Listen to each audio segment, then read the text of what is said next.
యాదాద్రి భువనగిరి జిల్లా వేములకొండ గ్రామాన్ని నూతన మండల కేంద్రంగా ప్రకటించాలని డిమాండ్ చేస్తూ అఖిలపక్షం ఆధ్వర్యంలో చేపట్టిన నిరసన దీక్షలు 135వ రోజుకు చేరుకున్నాయి. ఈ సందర్భంగా అఖిలపక్ష నాయకులు మాట్లాడుతూ వేములకొండ గ్రామాన్ని వెంటనే మండల కేంద్రంగా ప్రకటించాలని, మండలానికి కావాల్సిన అన్ని అర్హతలు వేములకొండకు ఉన్నాయని అన్నారు.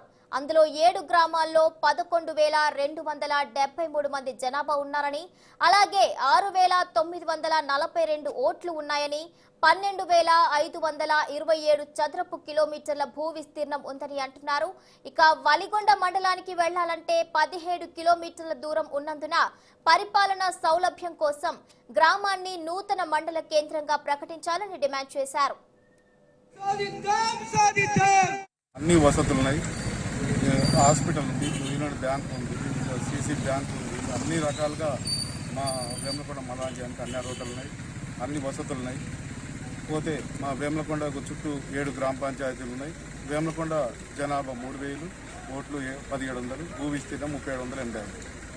వేములకొండ నుండి వలిగొండకు 14 కిలోమీటర్లు. ముద్దాపురం 610 జనాభా, 450 ఓట్లు, 1,210 భూ విస్తీర్ణము. వేములకొండ 3 కిలోమీటర్లు, ఒలిగొండ 15 కిలోమీటర్లు.